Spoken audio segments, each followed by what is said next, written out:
I am here with HBCU grad turned accomplished author, Dr.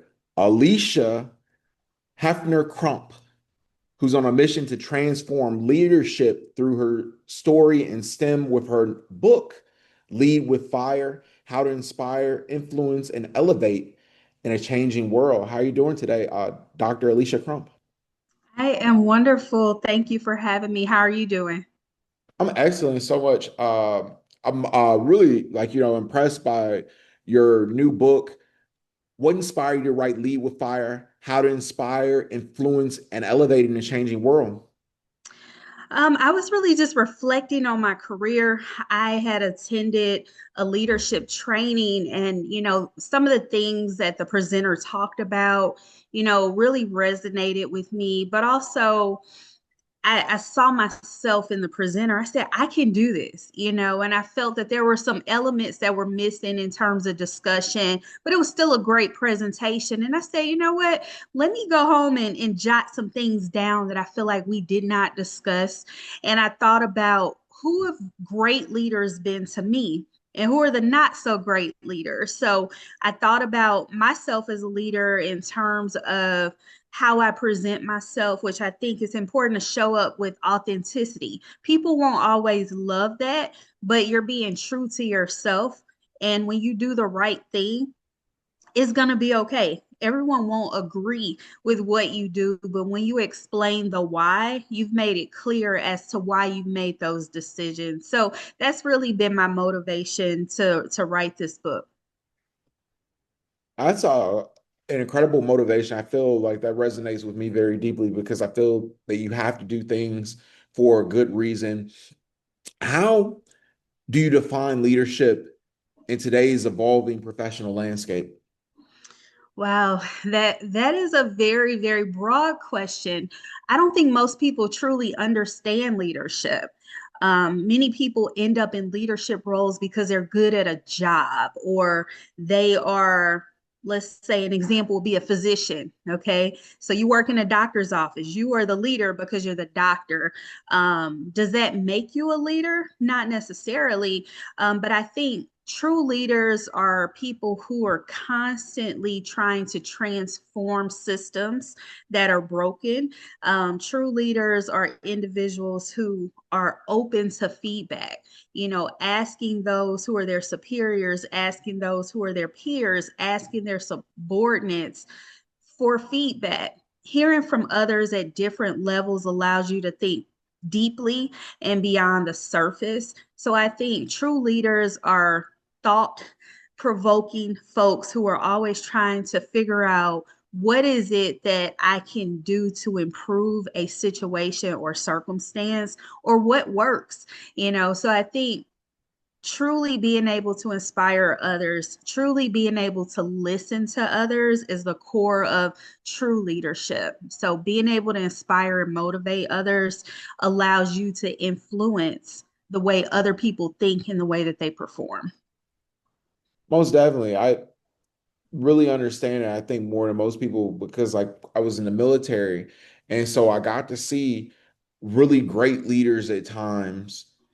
And one of the things, like you said, was that the really good leaders, they would listen and realize, like, from the people that were under their leadership, what wasn't working, and like, Mhm. try to like, implement change. Can you share a personal story where leading with passion transformed an organization or community?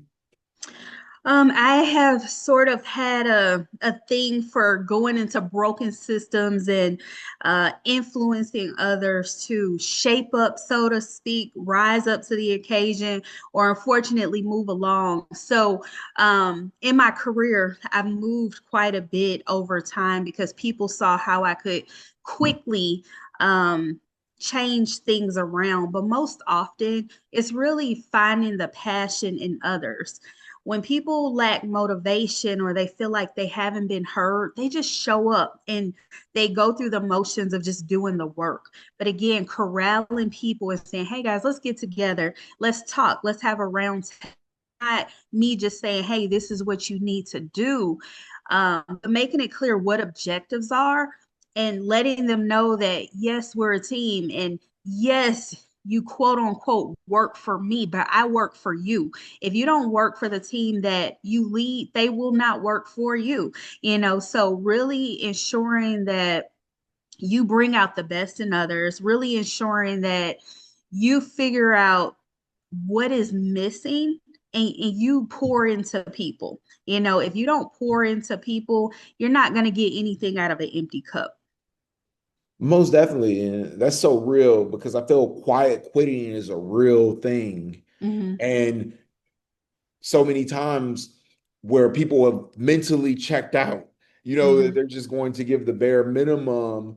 And I feel that good leadership really helps stop that from happening. How can professionals balance inspiring others while navigating the challenges of rapid change? Again, I really believe that change is inevitable. We all know that we wake up every day and something is different. The same applies in the workplace. People may work somewhere for years and think, well, I've been here for 10 years and this is how we've done things. But, the definition of insanity is doing the same thing over and over and expecting a different outcome. Again, that is pouring the why out so people can see why it's necessary to consistently assimilate to what's happening around us. So if we are not inspiring others to be open-minded, if we're not inspiring others to try new ways of doing things, then there is no inspiration, there is no motivation, and you cannot effectively influence. So it's really setting the tone that, hey guys, things will change. Change can be painful. They have that saying, storming, norming, and forming. Going through a storm is never fun, but as that storm settles and the sun comes out, you're like, okay, that rain helped us to grow. That rain helped that seed that was planted to become something great. Then you have a norm, and people say, okay, it's okay to go through processes where things may feel uncomfortable, but eventually that sunshine is going to bring that flower that we want, and it becomes the big picture of, aha, I get it. So I think it's really important to really teach people to be open to feedback, teach people to be open to understanding that monotony is not a good thing all the time. In some cases it is, but it's okay. So be open minded. Yeah, I feel like that's a biblical principle. Jesus in like the parable of the sower in Mark and Matthew, he talked about that and planting good seeds because it's like you never know what's going to actually grow. As a STEM advocate, what strategies do you believe are most effective in encouraging young people, especially underrepresented groups, to pursue STEM careers? Exposure. STEM does not have a lot of representation overall of people of color in general, and a lot of it is systemic in terms of the underserved areas not having programming, or math and science are deemed subjects for geeks. So it's not cool culturally to want to take interest in those areas, or not seeing professionals. A kid goes to a doctor's office, a brown or black person, they're not inspired, so to speak, because they can't identify, or they may be inspired because they haven't been able to identify. So I think it's crucial that programs are placed in communities. I would go out when I lived in Beaumont, Texas area with my children's book around 2018 and go read in underserved areas. I would do activities with the children, because there are professions that they will not know about most often until they're older and have lived a little bit. Most kids couldn't tell me what a chiropractor was or what a physical therapist was. So exposing them and making them tell me what they learned through the book, seeing the pictures of little black and brown kids in the classroom solving math problems. A lot of the imagery in my book allowed them to see themselves. So I would give things away, free books to the kids because their parents may not have been able to purchase them, or do activities where they leave wondering, what are the possibilities beyond this one activity that I heard about. I know about these professions. This woman who looks like me is saying this is something that I can do. They may not hear that they can. So I think starting early with introducing children to programs is essential, because it's too late by the time they're in high school. If it's, hey, you need to be good at math and science, but you've been in remedial math and science your whole life, you're behind the curve.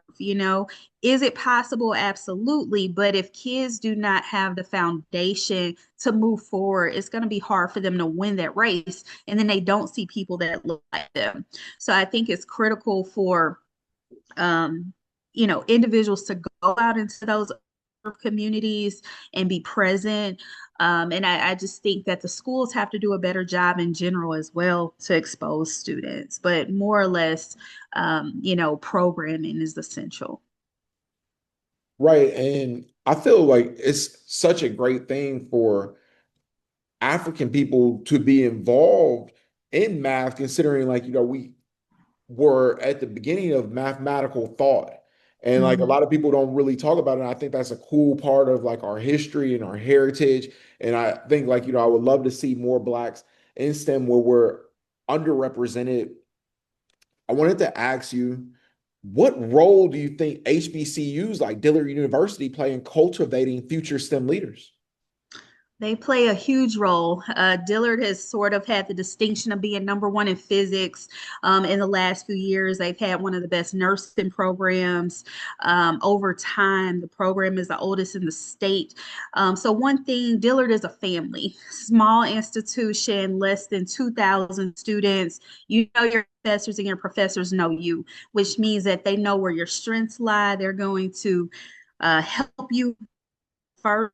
They're going to present you with opportunities for research. If you're a natural science major, most of my friends who are in biology and chemistry majors, they had opportunities to do grant funded research opportunities, which they may not have gotten at a PWI because there are so many more students. So if you have 50 students, a professor can find opportunities for 50 versus 1,000, and they know you. So I think the relationship, the small, intimate environment really fostered learning and leadership because they wanted you to succeed. You weren't just a number in a classroom. It wasn't you could show up for class or you wouldn't show up for class. No, you showed up for class. There was a saying that one of our professors used to say was, you miss, you fail, you miss, you fail.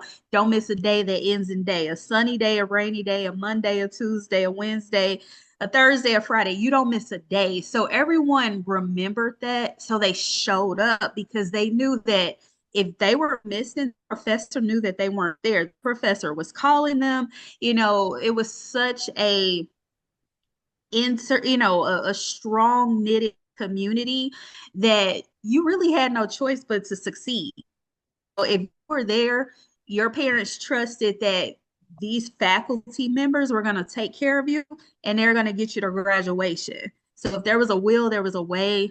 And I think that most people that I knew who were science or mathematic majors went on to do remarkable things because they were invested, the university was invested in their success.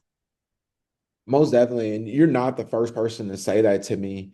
I've had so many different guests, such as Dr. Melina Abdullah, where she was talking about her experience at Howard, and Mhm. a number of other people I've interviewed, like who went to HBCUs, and they just talk about like, the strong community. And I've experienced that myself at Johnson C. Smith. 70% of Black doctors, about 50% of Black lawyers all come from HBCUs.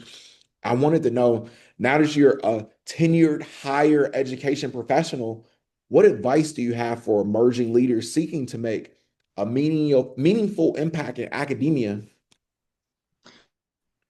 I would say go for it. It can be intimidating. And again, much like, STEM education, there's a huge level of underrepresentation in terms of leaders who identify as Black or brown. So it's a minority across the board in terms of showing up in the profession, having to code switch, having to sometimes, I would say, bite your tongue because you don't want stereotypes to, uh, set in of, oh, this person, is this way because people assume.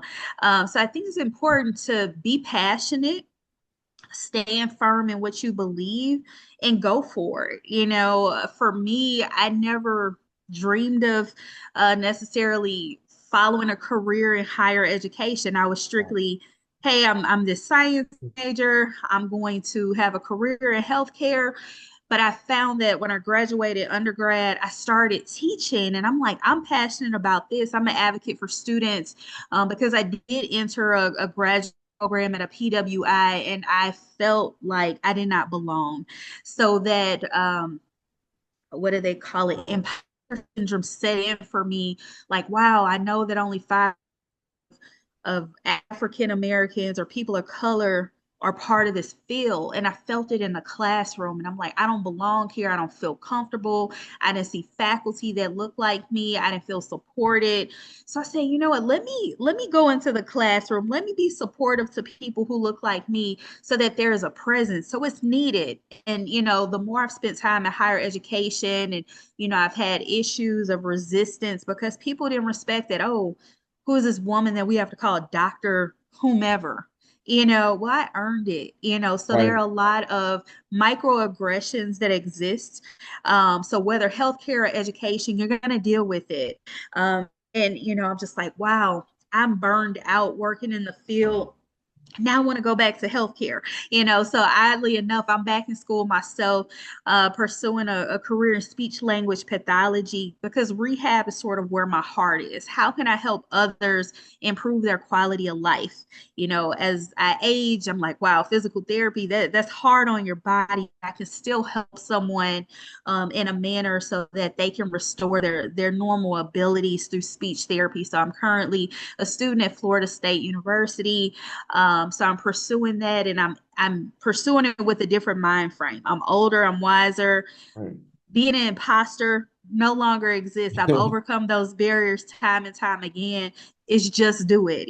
So my motto is just do it to anyone. Whatever it is that you set out to do not allow others to take you off that path. For sure. And I have experienced that same thing that you're speaking about. I feel like speaking to you was a message for myself because I was thinking about going to school. I attended graduate school at Harvard Extension, and I felt what you were talking about, especially like, dealing with the microaggressions. Mhm, And like, at the particular time when I was at Harvard, there weren't a lot of black men on campus. It was a very mhm, small number. And like, the ones I remember, like it was Dr. Cornell West, Henry Louis Gates, mhm, and Dr. Cordell West was, verifying like how racist, like, the institution was at the time. mhm, And it was really interesting because you know, being a person of color and then not having like, really anyone to talk to about like mhm, what's going on. And then it's like you don't want to be like you're a complainer because I feel mhm, like, that you have to like, speak up and, you want to be treated fairly. And I think like mhm, a lot of times, like, because people make the assumption because you're black that like you don't deserve to be there. And, mhm, it's probably like the furthest away from the truth. mhm. Yeah, because you have to work harder to be there. People think because affirmative action existed that all Black people who rise up through adversity were handed something. For You sure. still had to work for it. You still had to be a thinker. You still had to be present. You still had to study. You still had to pay for things. The ride may not have been free, but I think people take for granted the ability that we're smart, and Right. that we are resilient people. That brings up an important issue, like currently, like what's going on with the current Trump administration. How do you feel about the rollbacks of DEI? You see that, like, in not only academia, but like corporations as well. I think it's heartbreaking because, the news is talking about Black women have been affected the most.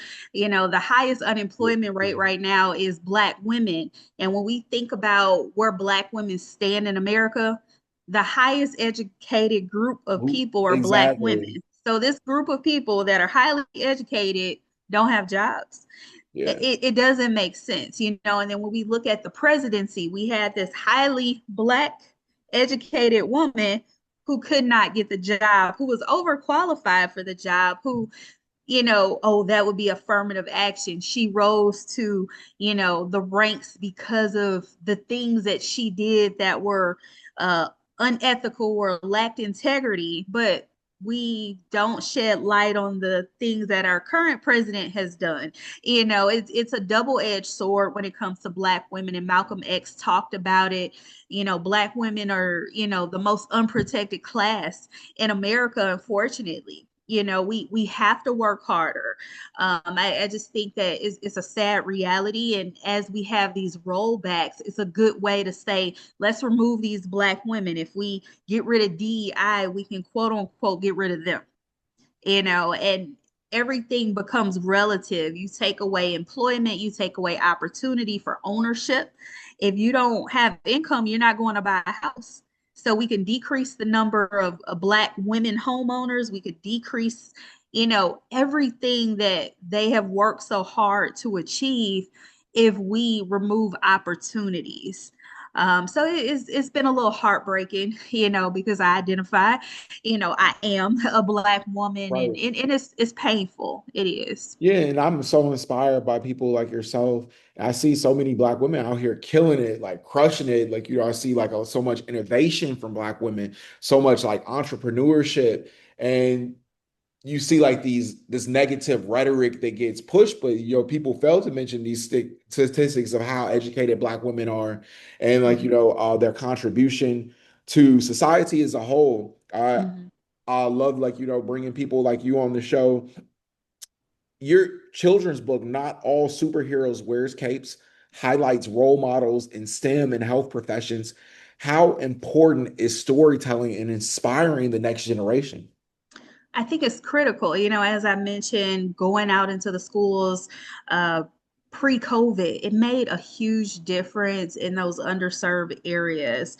So I think the storytelling initiates the thought, it initiates the desire. My goal is that if one kid has heard the story and they say, you know what, mom, I have an interest in becoming a doctor now or a nurse now or a chiropractor now, that my book has made an impact. So I think the storytelling paints a picture that, hey, I can insert myself into this story as a child and I can become that as well. One of the characters in the book, the doctor, she's like pulling up to a hospital in a really nice sports car, so that kid can see themselves like, hey, I got this white coat on, I'm driving this nice car, but they got it because they earned it. They got it because they worked hard. So it's not just, the taboo, I won't say taboo, but the cliche idea of, kids get these things because they're entertainers, they're rappers, they're athletes. They can get it just by doing everyday things. So when you tell them that you can go to school and learn and create opportunities for yourself that don't require you to lace up a pair of tennis shoes and be on the basketball court or the football field, you can have a lucrative, career that way. So I think it's important to share with kids endless possibilities. And, it's beyond STEM. There's so many things that they can do, but if they don't know, then they don't desire. No, and I feel like people who come from the community like I grew up in, we did look up to the rappers and the drug dealers and the athletes because they were more visible. You didn't really think about necessarily like doctors having nice cars because like they weren't really visible. I didn't see like doctors growing up. It would have been great to see, or like, and I think that seeing someone who's successful will make you want to emulate that. If like I had seen Mhm. like a doctor who was successful or if I seen like a lawyer, that had a nice car, like I would have tried to like, be a lawyer. I remember like, when I tell my friend like I was thinking about going to law school when I was younger, and he was like, lawyers, they don't do it like that. And like, it was such bad advice, looking back on it, because like, I think the career, you could be a lawyer for your whole life. Being a rapper, you might be able to be hot for like maybe a couple years if you're You lucky. might get a song or two, or you might have a long span, but it's not something that you can count on. For It's sure. more cyclic for most, whereas as you mentioned, having a career that's long term, there's more stability, so to speak. But it's to each his own. But as you mentioned, when there's no visibility, it doesn't cross your mind. It's out of Yeah. sight, out of mind. So I think for kids to know, for schools to have things like career days, take kids out to places where they could see people in action, I think makes a huge difference. But I just don't think it's enough of that happening. Most definitely. What do you hope readers take away from Lead with Fire, and how can they apply these lessons in their professional lives? My takeaway is to um be authentic, show up as your true self, be passionate. Passion is not something that can be taught. Passion is something that's within. So that's that fire. When you come and you're excited about something, no one can excite you more than you can excite yourself about something that burns in your soul.